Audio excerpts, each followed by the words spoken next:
Bismillah. Bismillahirrahmanirrahim. Alhamdulillahirabbil alamin wassalatu wassalamu ala asyrafil anbiya'i wal mursalin sayyidina wa maulana Muhammadin wa ala alihi washabihi ajma'in. Amma ba'd. Hadirin rahimakumullah, usikum wa nafsi bi taqwallah. Qala Allah Ta'ala fil Qur'anil Karim, wa may yattaqillaha yaj'al lahu makhraja wa yarzuqhu min haitsu la yahtasib. Hadirin rahimakumullah, assalamualaikum warahmatullahi wabarakatuh. Alhamdulillah summa alhamdulillah, sampai detik ini malam yang ke 73 dari rangkaian safari maulid yang insyaallah 86 hari.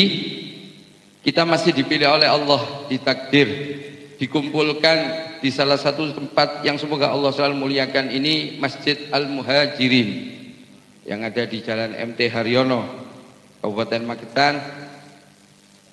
Semoga Allah berikan kemuliaan kepada tempat ini dan orang-orang yang hatinya terkait dengan masjid ini. Allah angkat derajatnya, Allah berikan kemuliaan, Allah mudahkan urusan dunia dan akhiratnya, termasuk kita semuanya insyaallah. Allahumma amin. Shalawat serta salam semoga selalu tercurah kepada junjungan kita baginda Nabi Agung Muhammad sallallahu alaihi wasallam beserta seluruh keluarga beliau, sahabat beliau, para pengikut beliau, termasuk kita semuanya ila yaumil qiyamah insyaallah. Allahumma amin. Hadirin rahimakumullah, sebelumnya saya minta maaf terkhusus kepada Mbak Camat, Mbah Lurah Kepolorejo, Mbah Lurah Tambran yang hadir, alhamdulillah, Bapak RW, Ketua Takmir, yang mungkin adat kebiasaan di sini kalau ada acara tidak sampai jam segini.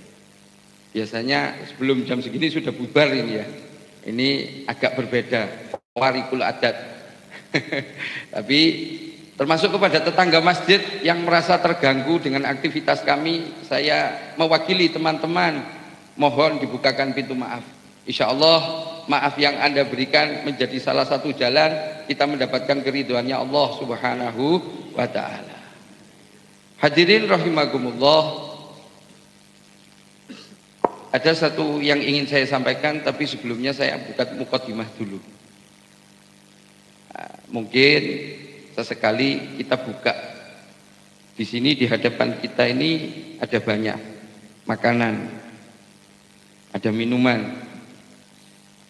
Ada seorang ulama yang mengatakan air. Beliau tidak menyebutkan apa, cuman beliau menyebutkan air. Bisa jadi kopinya, bisa jadi kunirnya, bisa jadi floridinanya, atau air yang lain yang dibacakan maulid. Insya Allah ketika air itu diminum oleh seseorang akan mengeluarkan berbagai macam penyakit, khususnya penyakit hati. Penyakit hati, karena penyakit hati itu bahayanya luar biasa.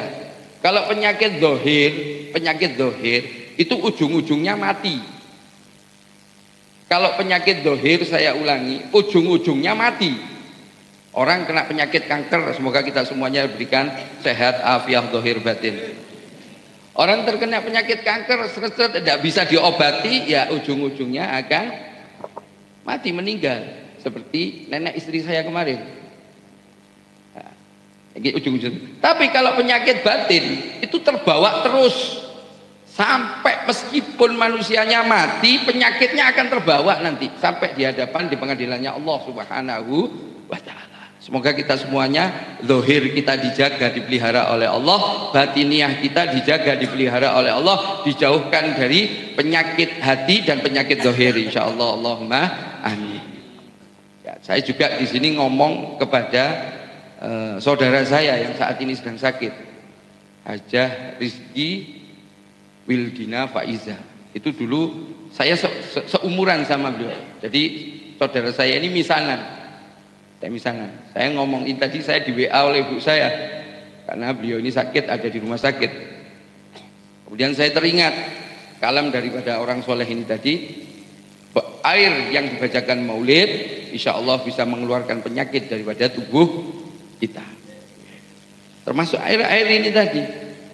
Maka ayo ada sisa kesempatan untuk safari maulid ya.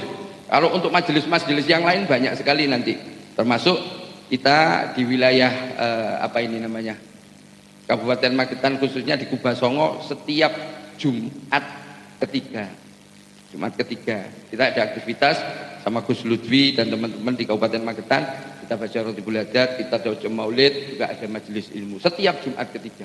Tapi khusus untuk safari maulid ini yang kurang insya Allah 13 hari lagi insya Allah ya. Nanti penutupan semua kita semuanya diberikan panjang umur fi taatillah wa rasulih sehingga bisa khotam daripada rangkaian safari maulid ini tadi. Dari rumah kita bawa air. Dari rumah kita bawa air. Bahkan mohon maaf, ada seorang peneliti yang waktu saya mengikuti aktivitas multi level, mohon maaf.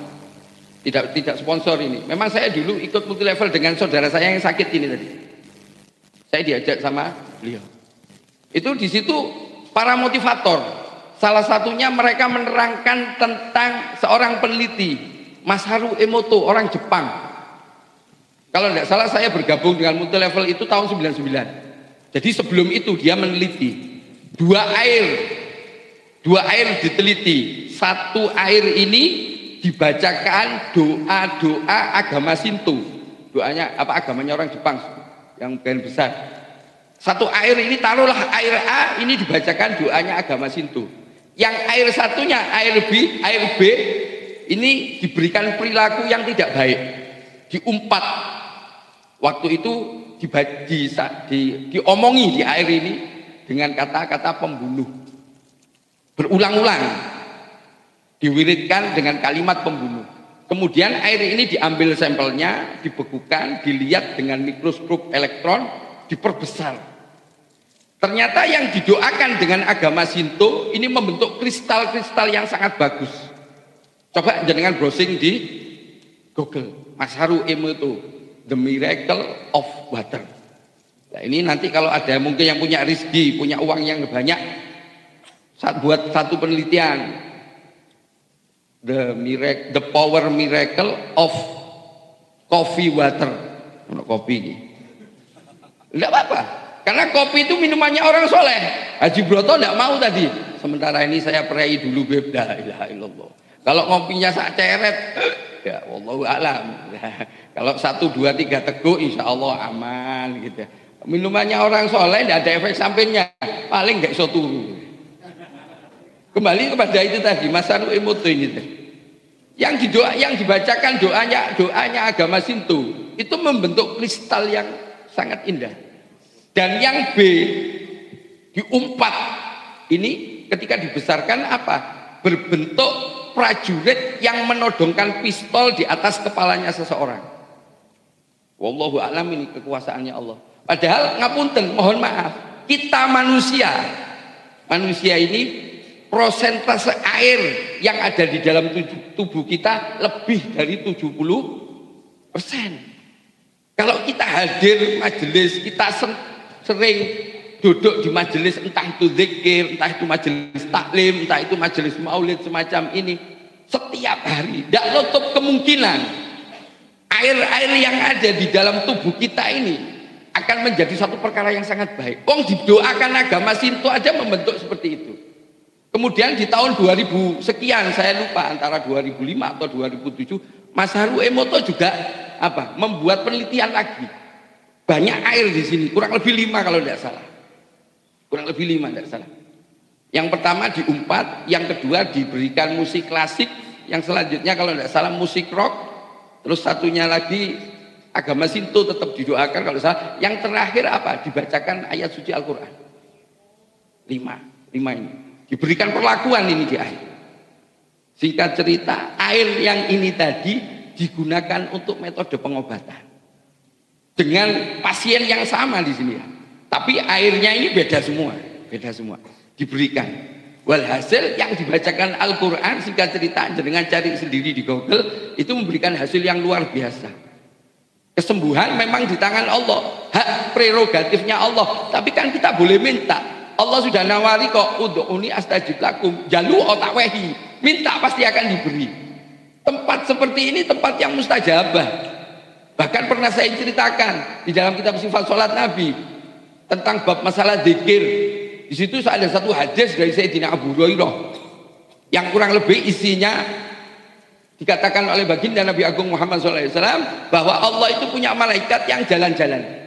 Ketika menemukan majelis halaqah zikir semacam ini, malaikat datang ke sini. Kemudian malaikat menanyai satu persatu yang hadir di majelis semacam ini, ditanya, punya kepentingan apa sama Allah? Punya hajat apa sama Allah? Punya permintaan apa sama Allah? Tapi kita tidak tahu. Makanya kalau datang kadang diem tok gini. Tulinan HP dan. Jangan. Ketika Anda sudah tahu perkara ini, kalau duduk di majelis khair, majelis zikir, majelis ilmu, majelis maulid semacam ini, jangan diem kalau sudah duduk di majelis. Meskipun belum dimulai, jangan diem. Apa yang Anda lakukan? Minta sama Allah. Apa permintaan Allah? Apa permintaan Anda kepada Allah? Yang jenengan suwun sama Allah apa? Sampaikan di situ. Nanti sirik. Mana yang sirik? Oh, minta sama Allah kok sirik? Tidak ada kaitannya dengan sirik ini. Tidak ada. Ini semua dianjurkan oleh Allah Subhanahu wa taala. Innallaha wa malaikatahu yusholluna 'alan nabi ya ayyuhalladzina amanu shollu 'alaihi wa sallimu taslima. Allahumma sholli wa sallim wa barik alaihi wa ala alihi. Ayo minta semuanya. Hajat kita di majelis yang semacam ini istimewa ini. Terkhusus di rangkaian safari 13 hari lagi. 13 hari lagi. Yang sakit minta sama Allah untuk sembuh. Yang punya masalah minta sama Allah untuk diselesaikan. Yang merasa rezekinya masih dikit minta sama Allah. Yang belum kawin-kawin gak payu-payu minta sama Allah. Yang belum punya anak minta sama Allah. Yang mau nambah lagi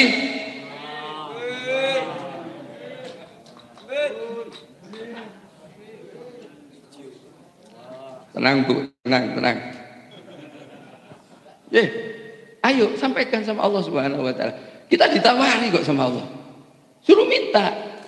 Tapi pertanyaannya sekarang manusia jarang minta sama Allah. Sambate tok digedhekno. Duh piye, gur piye.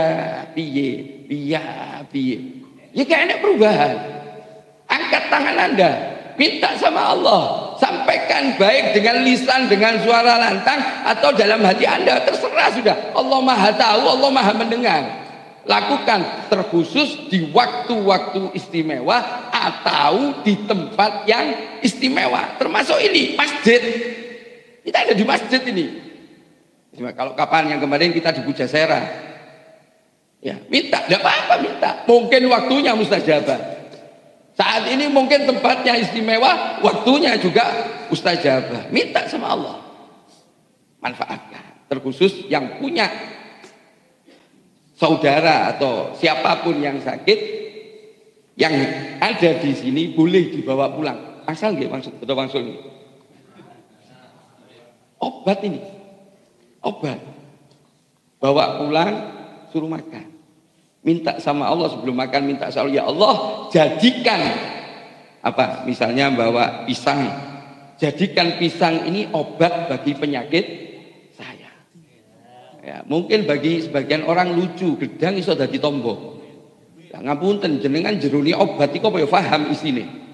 Rek diiseni semen jenengan apa ya ngerti. Ndak paham kan? Anda datang ke dokter diberi ini wis percaya mbek dokter. Lah iki berhubung dokter sing ngomong ya gak patek percaya. Ini semua ada onde-onde, jagung. Tegane loro tok tapi wis entekne anakku. Semuanya ini wis. Tadi Anda datang dapat, saya dapat isinya makaroni, roti, lemper. Loh. Sama dengan obat. Anda tidak tahu isinya. Yang menyembuhkan Allah, wasilahnya dokter dan obat.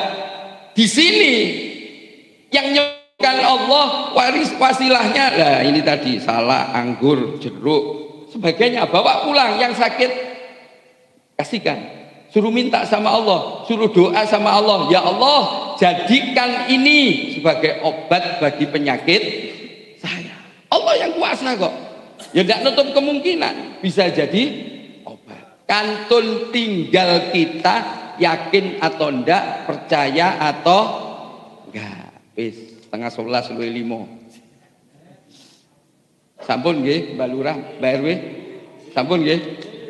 Wah, iso ibul bet lho nggih jenengan dereng pripun. Ayo pindah di latar ae. Niki ditutup. Terakhir, saya ingin menyampaikan menyambung dari yang kemarin teng Google. Nggih. Napa? Kalau wingi teng Google napa? Ayo. Google kemarin, apa yang saya bicarakan kemarin? Aku ya lali ya. Kebijakan, bukan ya. Rencana, pinter. Jenengan ya.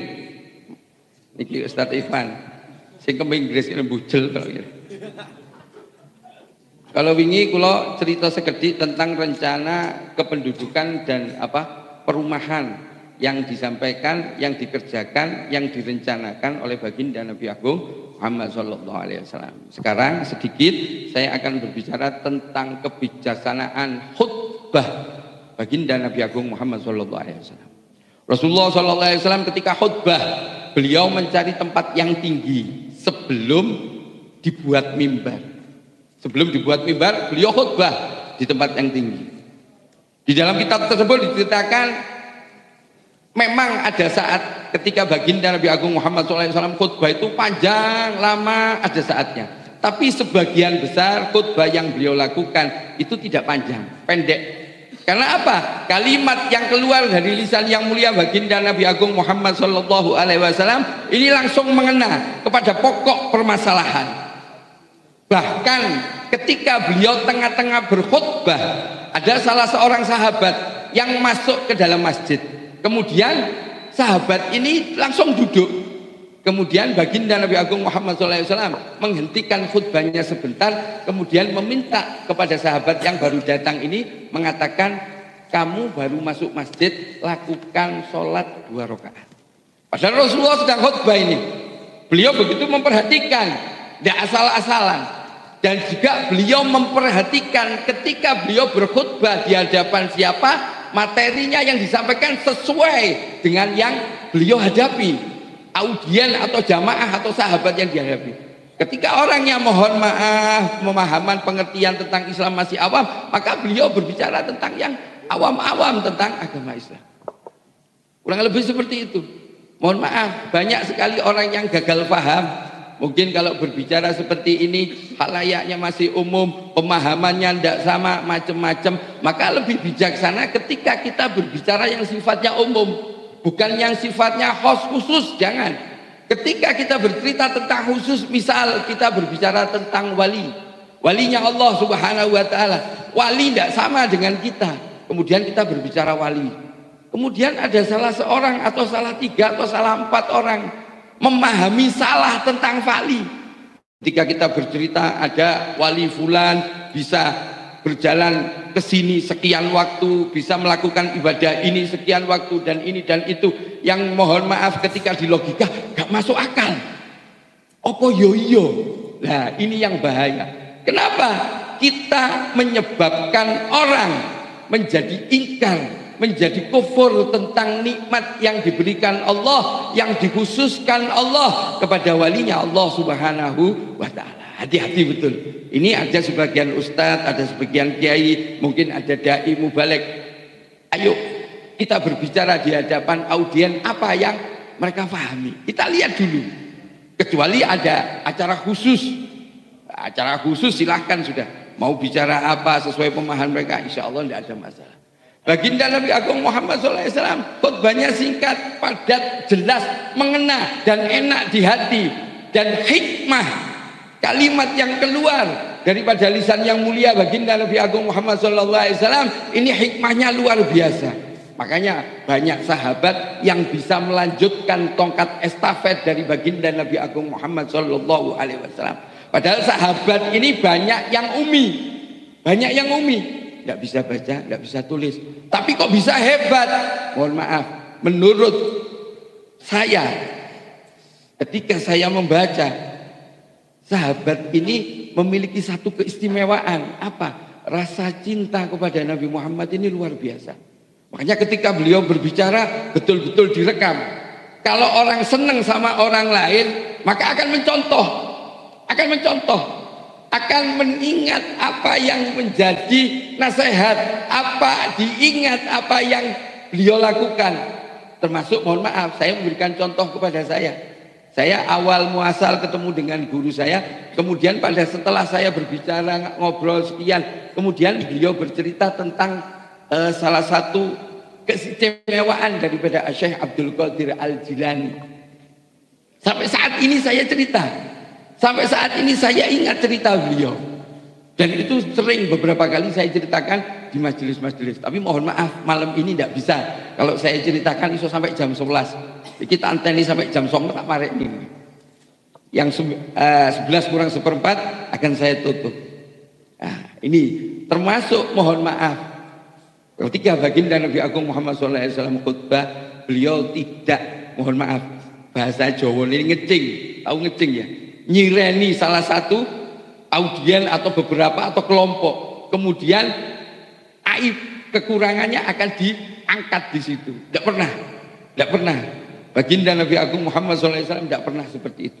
Beliau berbicara sesuai pemahamannya, tidak mengungkap, tidak mengungkit daripada kesalahan individu atau kelompok. Itu keistimewaan dari baginda Nabi Agung Muhammad SAW. Semoga kita semuanya bisa itba betul zahir wa batin terhadap baginda Nabi Agung Muhammad SAW, dan semoga Allah izinkan, Allah berikan kemampuan kepada kita untuk bisa itba zahir dan batin kepada baginda Nabi Agung Muhammad sallallahu alaihi wasallam, insyaallah. Allahumma amin. Mungkin itu sedikit yang bisa saya sampaikan, semoga ada guna manfaatnya. Harapan saya kepada Allah, semoga kita semuanya yang hadir di majelis ini terkhusus diberikan pemahaman dengan pemahaman yang terbaik, diberikan pemahaman dengan pemahaman yang benar tentang agama dan tentang kekasihnya Allah baginda Nabi Agung Muhammad sallallahu alaihi wasallam. Insyaallah lain waktu disambung lagi, diulas sedikit tentang khutbah yang kurang lengkap ini tadi, dan nanti insya Allah ditambah